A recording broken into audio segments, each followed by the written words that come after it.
Bonjour, nous sommes en 2013 dans le site de l'Institut Docteur Angélique, dans une série de vidéos sur les maladies de la vie chrétienne. Et je voudrais aborder maintenant les maladies de ce qu'on appelle la kénose. Autrement dit, puisque ce n'est pas un terme français, c'est un terme grec, les maladies de la toute humilité. Toute humilité, ça veut dire c'est plus que l'humilité, mais je montrerai les définitions. Alors, avant d'aborder une par une ces maladies, qui sont aussi des maladies de la souffrance, des maladies de l'amour de la croix, qui peuvent arriver, eh bien, il faut décrire ce que c'est que cette kénose, sa nécessité dans la vie chrétienne. Alors d'abord, le terme kénose n'existe pas en français. Il vient du grec à cause d'un texte qui est situé dans l'Épître aux Hébreux. C'est un texte qui se trouve dans l'Épître aux Philippiens, à partir du chapitre 2, verset 6. Lui, Jésus, de condition divine, ne retint pas jalousement le rang qui l'égalait à Dieu, mais il s'anéantit lui-même, prenant la condition d'esclave, devenant semblable aux hommes, s'étant comporté comme un homme, il s'humilia plus encore, il s'humilia plus encore, obéissant jusqu'à la mort et la mort sur une croix. Aussi Dieu l'a-t-il exalté et lui a-t-il donné le nom qui est au-dessus de tout nom, afin qu'au nom de Jésus, tout genou s'agenouille. Ce qui veut dire que dans ce texte-là, saint Paul montre que c'est cet abaissement total de lui-même jusqu'à l'absolu qui fait qu'il est devenu principe d'imitation pour ceux qui veulent obtenir la vision béatifique. Le terme « s'anéantir », le terme « s'humilier plus encore » se traduit par « kénose ». Alors pour bien comprendre ce que c'est que cette notion de kénose, d'abord, il faut remarquer qu'il y a peu d'analogies dans notre vie qui indiquent cela. Habituellement, quand on fait de la théologie, il faut chercher des comparaisons dans ce qu'on vit humainement. Pour l'humilité, on en trouve. Par exemple, si un homme est face à un supérieur hiérarchique, l'humilité consiste à se mettre à sa place qui est, au point de vue de la hiérarchie par exemple dans le travail, celle d'un inférieur qui écoute, qui suit les conseils, qui obéit. On peut dire qu'il se met à sa juste place. Donc l'humilité, elle vient d'une intelligence qui sait exactement ce qu'on est et qui du coup indique à la volonté de se mettre à la place où on est. Un serviteur qui prétendrait diriger son maître, ça ne va pas. C'est pas sa juste place. Et s'il le fait, il sera renvoyé, c'est évident. Donc l'attitude déontologique du serviteur, c'est d'être serviteur. Il faut remarquer que d'ailleurs, cette vertu d'humilité est celle qui motive l'islam par rapport à Dieu. Les musulmans se disent serviteurs de Dieu, humbles serviteurs de Dieu, soumis à la volonté du maître. Parce que, dans leur intelligence, ils disent c'est logique. Dieu est là, nous sommes là. La relation à Dieu ne peut être que celle de la vérité. Serviteur, maître, jamais un serviteur ne peut se mettre à égalité avec son maître. C'est quelque chose que les chrétiens ont inventé et qui est évidemment une exagération, parce qu'ils ont trop aimé Jésus en croyant qu'il était Dieu. Pour ce qui est de la kénose, on ne voit pas beaucoup de comportements comme cela qui consisteraient justement à ce que quelqu'un, qui par exemple est supérieur, s'abaisse en dessous de son inférieur pour le servir. On en a tout de même une analogie dans la relation parfois entre une mère et ses enfants, et son enfant, qu'elle aime de tout son cœur. Il peut arriver que, véritablement, lorsqu'il y a maladie, lorsqu'il y a danger de mort, la mère, sa vie ne compte plus. Que son enfant, qui, on pourrait le dire hiérarchiquement, serait peut-être inférieure, est par elle considérée comme supérieure. Elle s'abaisse, elle ne dormira plus. Elle s'occupera de lui plus que de sa vie propre, et s'il faut mourir, elle lui donnera sa nourriture plutôt que de la manger elle-même. Il y a là une analogie de la kénose, effectivement. Et on voit qu'il n'y a pas de plus grand amour. Pourtant, cet amour-là que je viens d'indiquer est un amour naturel. Ce qui montre que même pour cela, il y a tout de même une petite analogie. Au point de vue chrétien maintenant, la kénose, est-ce qu'elle existe ? Eh bien, oui, on la voit. Elle est manifestée clairement par Jésus, non seulement dans son incarnation, dans sa mort sur la croix, comme l'indique Saint Paul, mais tout au long de sa vie, et même à travers des gestes symboliques que les disciples d'ailleurs ne comprennent pas. L'un des gestes les plus forts pour signifier cet abaissement du Maître et Seigneur au-dessous de lui-même, c'est juste avant sa passion, le lavement des pieds. Alors c'est un texte qui se trouve en Jean chapitre 13, à partir du verset 5. En ce jour-là, alors que son heure était proche, dit saint Jean, de passer de ce monde à son Père, Jésus se lève de table, il dépose ses vêtements, il prend un linge, il sent saint. Puis, il met de l'eau dans un bassin et il commence à laver les pieds de ses disciples et à les essuyer avec le linge dont il était saint. Il vient à Simon-Pierre, qui lui dit « Seigneur, toi, me laver les pieds? Pas question !» Jésus lui répondit « Ce que je fais, tu ne le sais pas à présent, par la suite tu comprendras. » Donc ça indique bien que c'est là un geste qui est le sommet, je dirais, de toute la compréhension du christianisme. C'est le secret qui sera sans doute manifesté à tous les chrétiens vers la fin du monde. Il n'y a pas de plus grand secret. Le secret de l'amour infini de Dieu, ça, il est connu depuis le début, il est tellement manifeste. Mais cet amour accompagné de kénose, c'est quelque chose qui choque encore, qui est rejeté par certains. Alors Pierre lui répond « Non, tu ne me laveras pas les pieds, jamais !» Pierre lui répondit « Si je ne te lave pas les pieds, tu n'auras pas de part avec moi. » Ce qui veut dire « Tu n'entreras pas dans la vie éternelle. » Et Pierre, qui évidemment aime Jésus de tout son cœur, dit « Seigneur, alors lave-moi pas seulement les pieds, mais aussi la main et la tête. » Et Jésus lui répond que ça suffit, qui est baigné n'a pas besoin de se laver, c'est évident. Par contre, il explique son geste après. Il leur dit ceci, « Vous m'appelez le Maître et Seigneur, et vous dites bien, je le suis. Si donc je vous ai lavé les pieds, moi qui suis le Seigneur et le Maître, vous devez vous aussi vous laver les pieds les uns aux autres. C'est un exemple que je vous ai donné pour que vous le fassiez, vous aussi, comme moi je l'ai fait pour vous. »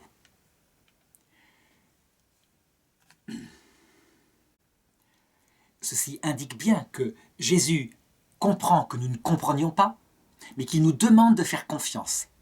Et donc, de nous laver les pieds les uns aux autres et de le faire éventuellement à des ennemis.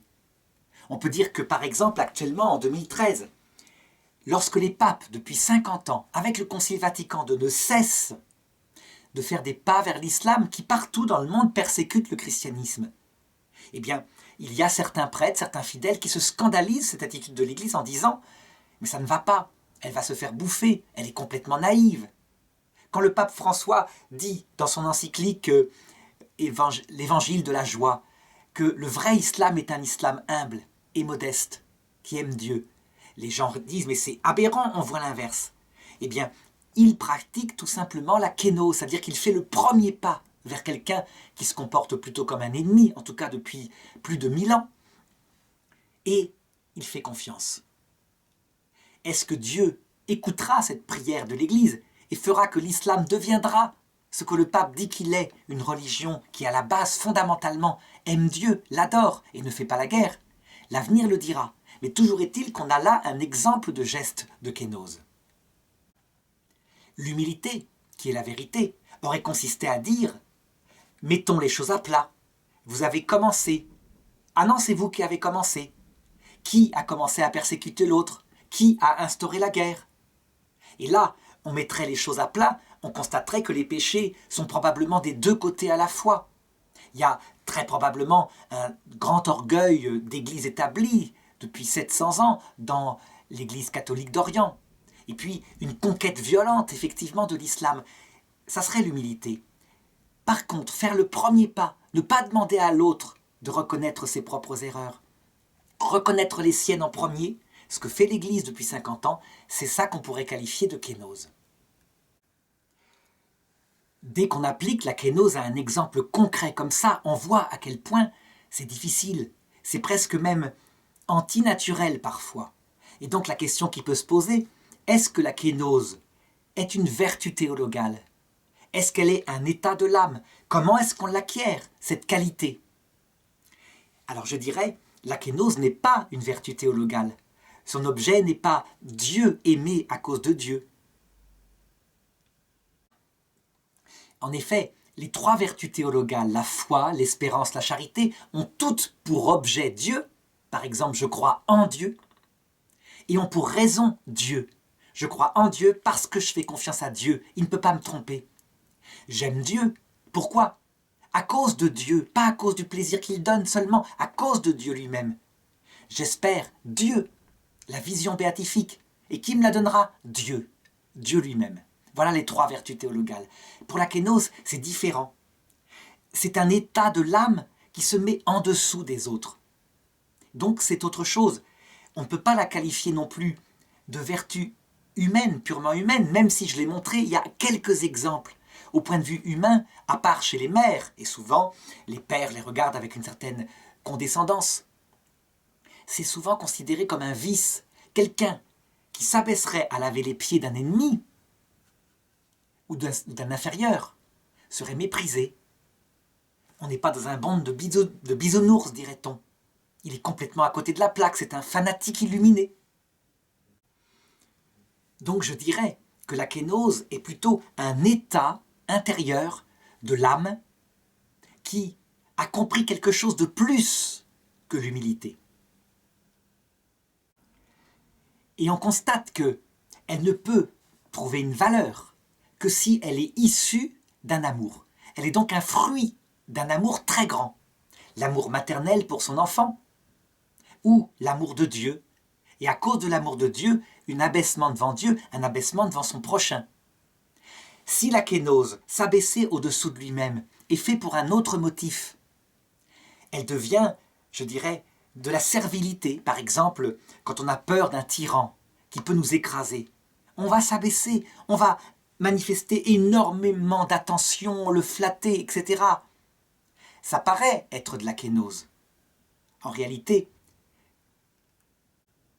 c'est le fruit d'un amour peureux, un amour de soi.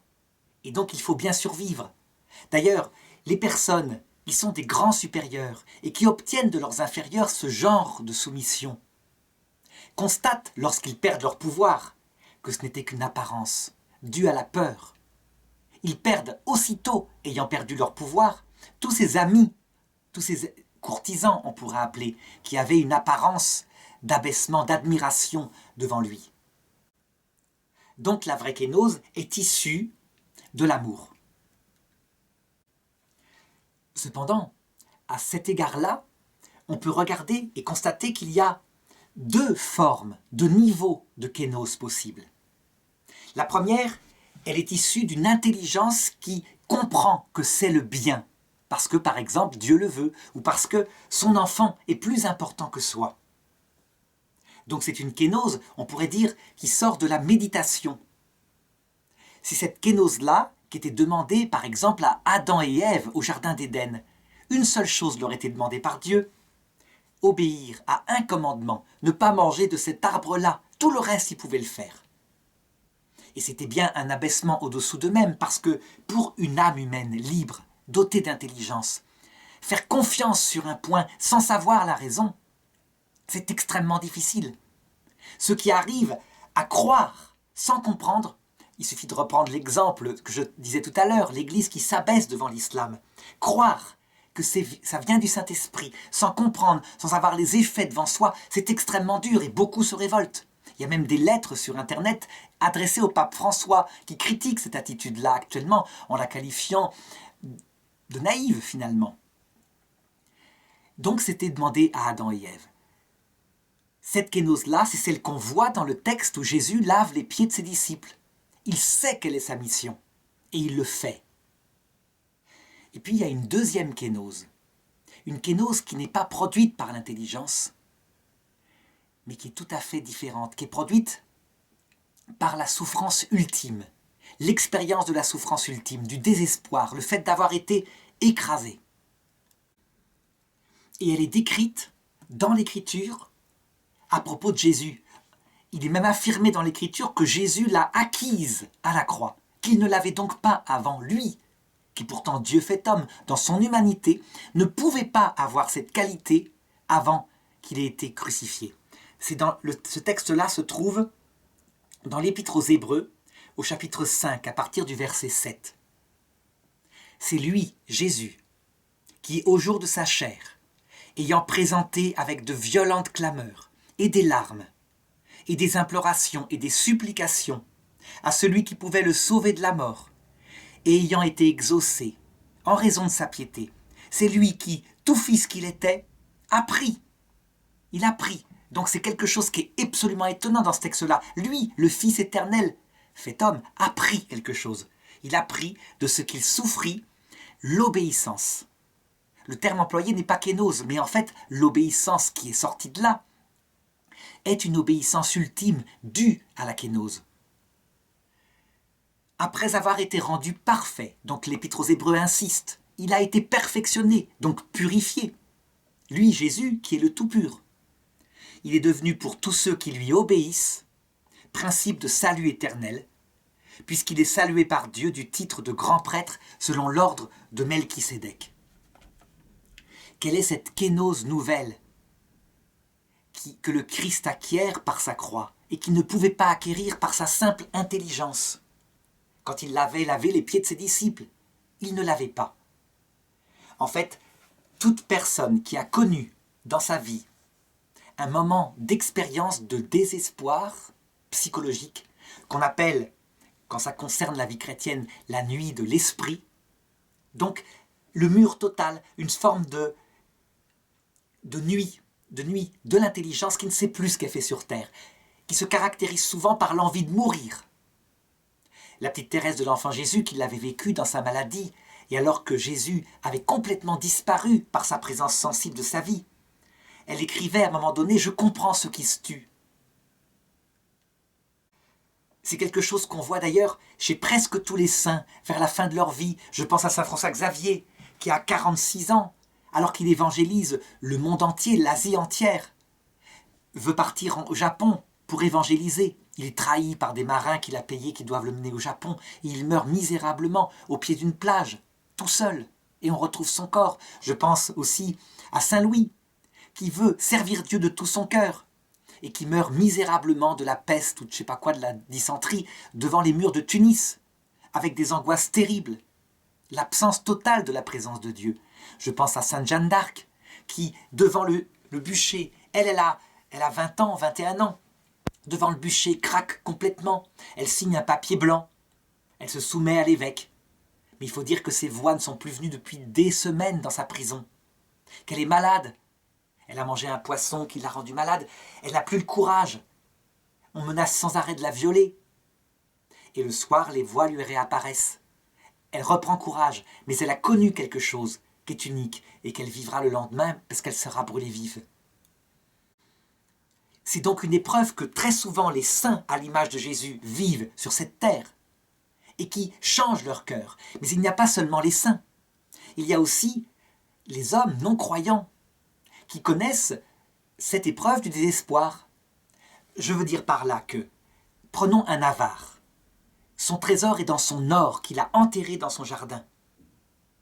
Il se fait voler, il connaît le désespoir, et donc cette épreuve qui peut le conduire à une kénose. Les gens vont rire à l'extérieur, parce que c'est un trésor ridicule. On ne devrait pas rire. Il souffre de la même chose, pas pour le même motif, que sainte Thérèse de l'Enfant Jésus quand son trésor lui est enlevé, à savoir le seul trésor qu'elle aime, la présence de Jésus.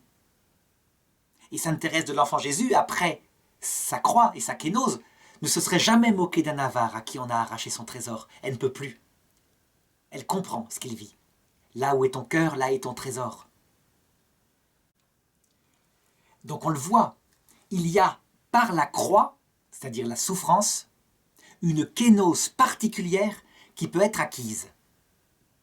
Alors maintenant, après avoir bien décrit ces différents niveaux de kénose et donc avoir montré que la kénose d'Adam et Ève, par une simple obéissance paisible, n'était rien en comparaison de la kénose de la Vierge Marie, qui passe, elle, par la souffrance de son Fils, la nuit de l'esprit total, elle qui est immaculée, et donc qui provoque dans son cœur des puits d'abaissement d'elle-même, infiniment plus grands que ce qu'il aurait pu y avoir s'il n'y avait pas eu le péché originel.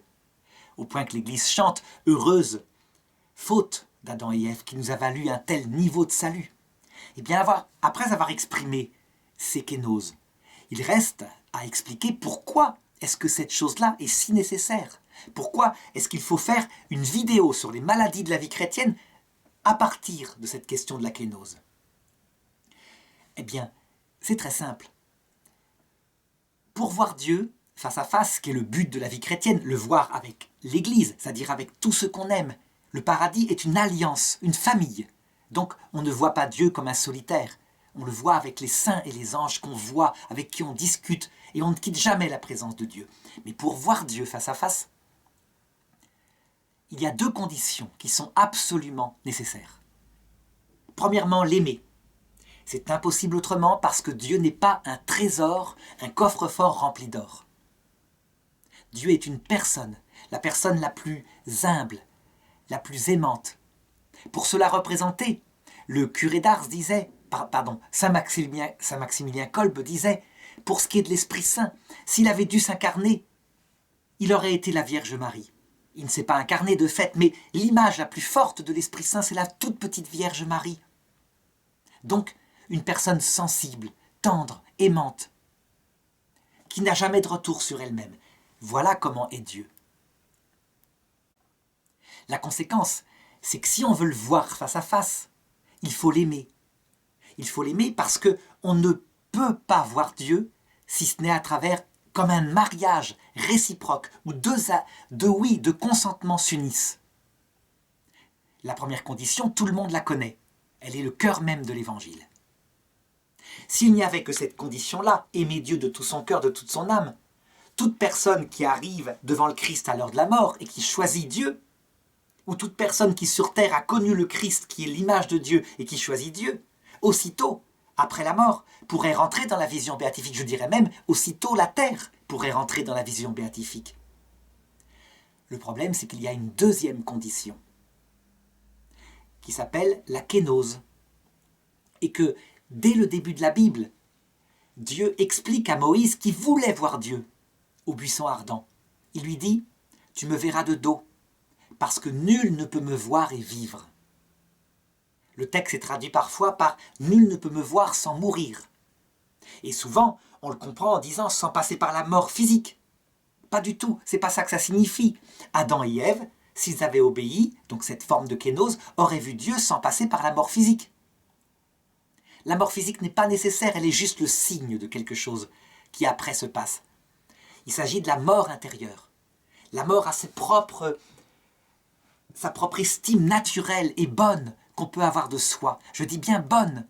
Je ne suis pas en train de dire que l'estime qu'on a pour soi, qui sommes des magnifiques créatures faites par Dieu, est mauvaise. Non, c'est pas ça. C'est que si cette chose si naturelle et si bonne demeure, si on n'a pas compris qu'on est néant, donc c'est quelque chose de très curieux à comprendre, on ne peut pas voir Dieu. Et là, il faut tout de même l'expliquer un peu. Je dirais que c'est donc le sommet ultime de la révélation chrétienne, qui d'ailleurs est symbolisé à la croix par le fait que du cœur du Christ sort du sang, l'amour, et de l'eau, la kénose, l'humilité totale. Donc que le cœur de Dieu, dans sa Trinité, qui est ouvert ce jour-là, est amour, et kénose dans son secret. Il y a d'autres qualités, il est puissance, il est gloire, il est lumière, mais je parle bien des qualités secrètes qui conduisent à l'amour. Puisqu'il est amour, qu'il faille l'aimer en retour, c'est logique. Le problème, c'est est-ce que Dieu, dans sa vie intime, est kénose? Est-ce qu'il est haut? Eh bien, ça avait été nié par saint Thomas d'Aquin.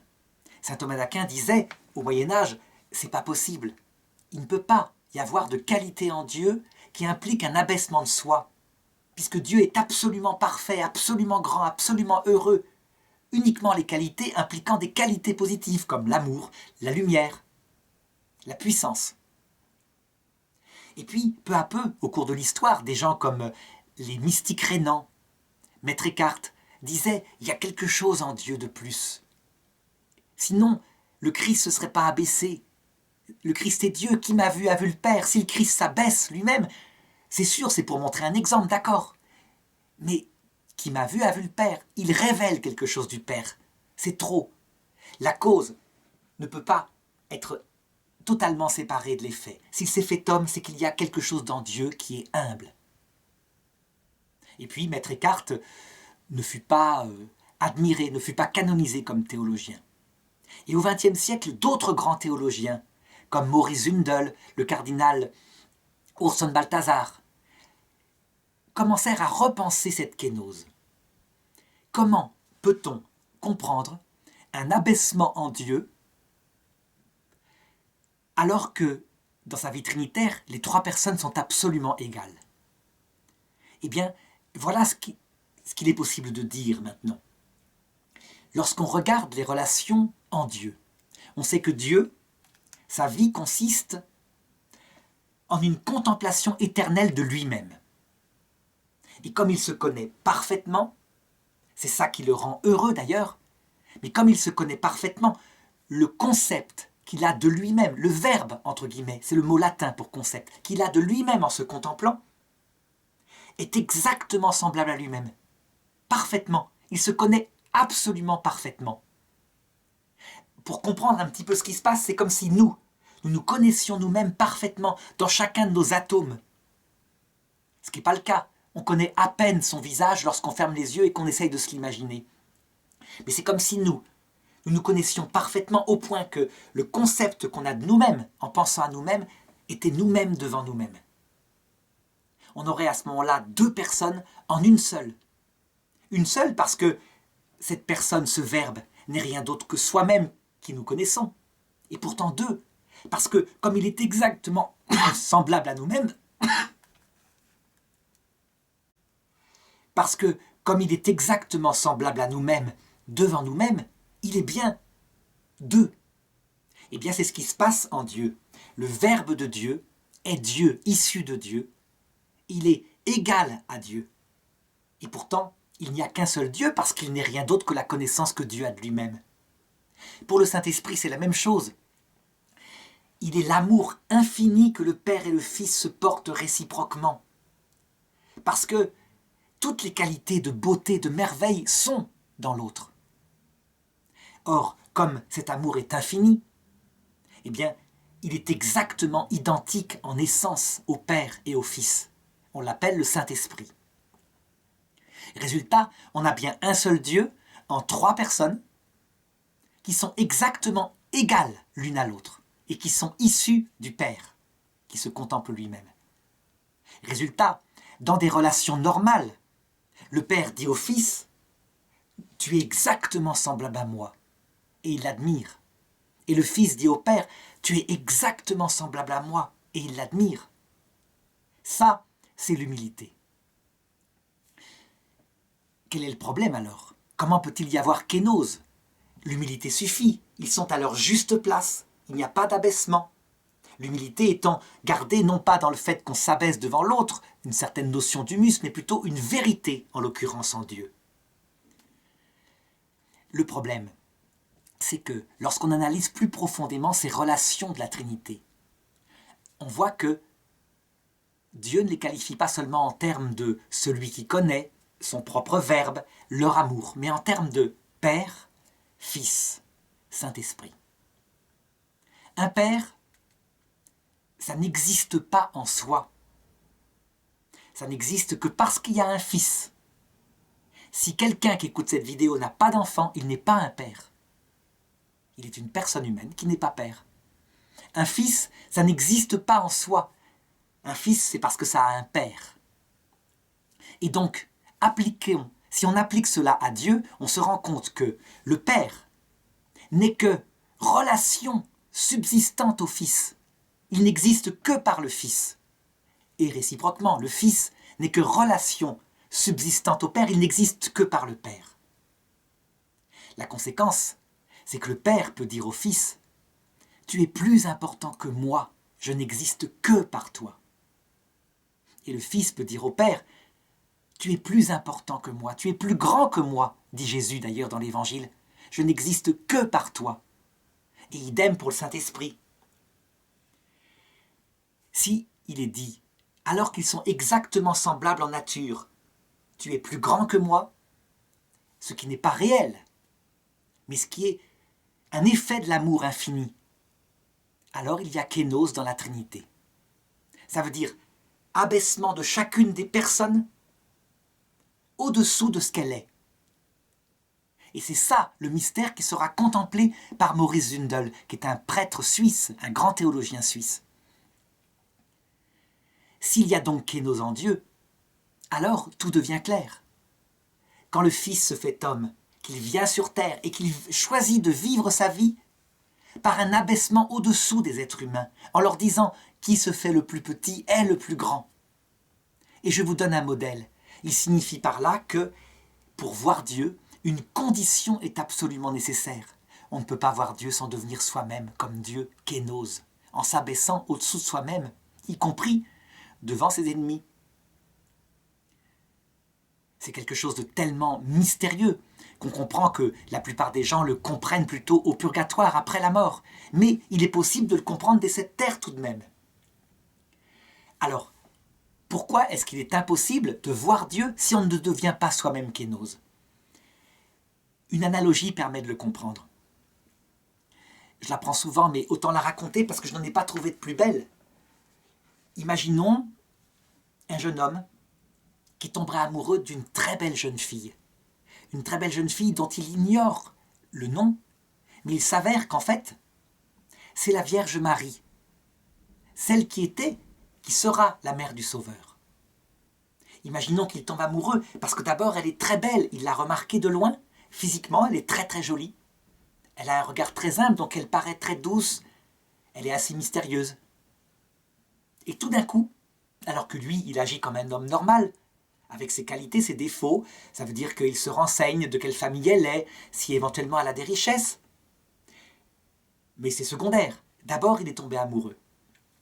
Et tout d'un coup, il est frappé d'une malédiction venant de Dieu. Il voit son âme. Il voit son âme sans que son corps cache plus du tout ses pensées. Et il se rend compte qu'elle est immaculée, l'immaculée conception. Elle n'a aucun retour sur elle-même, jamais. Et non seulement ça, mais elle l'a remarqué. Et elle aussi, elle l'aime. Imaginons qu'elle l'aime aussi. Mais que son amour, il constate qu'il est sans retour sur elle. Il est absolument limpide. Il est pur. Elle ne veut que son bien. Je pense que cet homme, avec ses défauts naturels, son propre sens de sa dignité, de ses qualités, il ne supporterait pas longtemps. Si perpétuellement il avait devant lui l'âme limpide de cette jeune fille, il dirait à un moment donné « Mais je suis absolument indigne d'elle, mais comment je peux m'approcher d'elle? C'est absolument aberrant, personne ne peut s'approcher d'une jeune fille comme ça. » Et il s'en irait. Il irait vers quelqu'un d'autre, éventuellement quelqu'un qui a des défauts complémentaires, on peut dire. Eh bien, cette analogie, elle explique ce qui se passe lorsqu'on veut voir Dieu en ayant encore une quelconque idée de sa propre valeur. On ne supporte pas. On ne peut pas. C'est impossible. Ça nous rappelle sans arrêt notre saleté. On fuit la vision béatifique. Et voilà pourquoi nul ne peut voir Dieu sans mourir à soi-même. Et mourir à soi-même, très concrètement, ça consiste, premièrement, c'était le projet de Dieu, à obéir en mettant sa volonté après celle de Dieu. Ça pouvait suffire, c'était une kénose, un peu semblable aux anges. Mais mieux, à cause du péché originel, ça peut aller jusqu'à renoncer à sa propre vie, à sa propre dignité, à travers la souffrance, pour mettre en avant Dieu et le prochain. Ça peut devenir une attitude de l'être qui a été écrasé par la souffrance, laminé, et qui donc n'a plus d'illusion sur lui, qui peut dire en toute vérité de sa chair, pas seulement de son intellect. Seigneur, je ne suis pas digne de te recevoir, mais dis seulement une parole et je serai guéri. Alors, à partir de là, évidemment, quand on voit la complexité de cette notion que moi-même j'essaye d'établir, alors qu'en réalité elle est très simple, mais peut-être qu'au bout du temps, elle finira par être comprise et être exprimée beaucoup plus simplement par des théologiens. À partir de là, on comprend à quel point, pour un sommet de la vie spirituelle, il peut y avoir des déviations multiples, catastrophiques. Et c'est ce que je voudrais traiter dans les vidéos suivantes. Donc toutes les maladies possibles qui sont liées à cette kénose.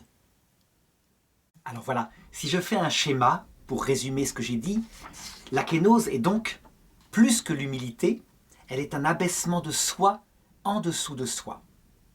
Mais attention, elle est finalisée par l'amour de Dieu et l'amour du prochain.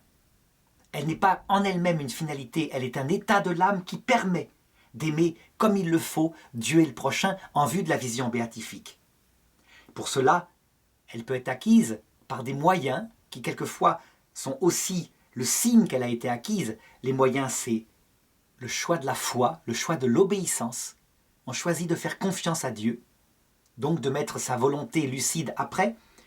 Et puis, pour une kénose qui prend tout l'être, la croix, la souffrance, qui peut l'obtenir comme on le voit pour le Christ. Eh bien, à tous ces niveaux-là, il peut y avoir déviation, maladie. La première peut toucher la place de la kénose elle-même. Il arrive que certains aiment la kénose plus que l'amour. Ce mouvement d'abaissement de soi en oubliant le but, la vie, la joie qui jaillit, qui est un amour tourné vers Dieu et le prochain. Premier déséquilibre, donc, de la vie chrétienne, comme si on ne marchait plus que sur un pied qui va rendre triste parce qu'il y a tout de même une notion d'abaissement et qui n'a de valeur que parce qu'il est lié à l'amour.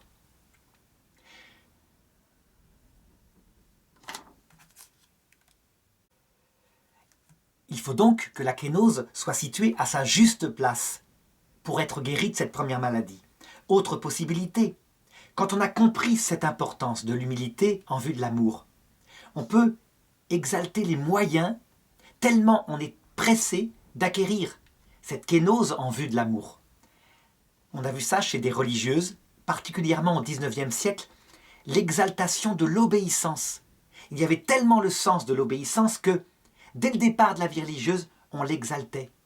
Or, si on exalte l'obéissance trop tôt, sans comprendre par quoi elle est finalisée, on peut tomber dans un infantilisme, une infantilisation de personnes qui doivent devenir des adultes.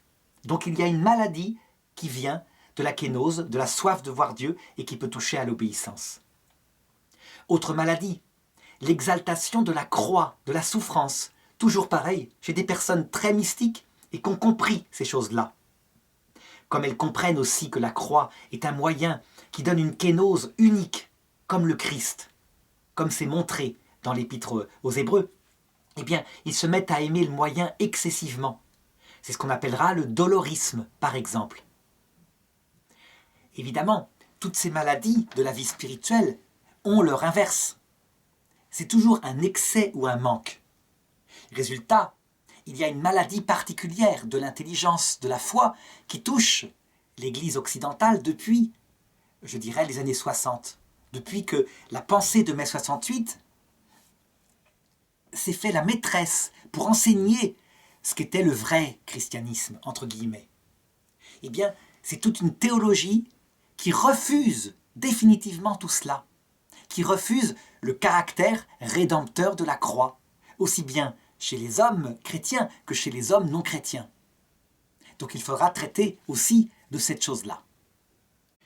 Alors comme je veux que chacune de ces vidéos soit un petit peu autonome, il est possible que dans les vidéos suivantes, je répète en manière résumée ce que j'ai décrit ici. Mais de toute façon, ce ne sera pas perdu parce que c'est une notion qui est tellement à la crête d'une montagne que on tombe à droite, on tombe à gauche, on est dans l'excès, on est dans l'erreur par rapport à la kénose.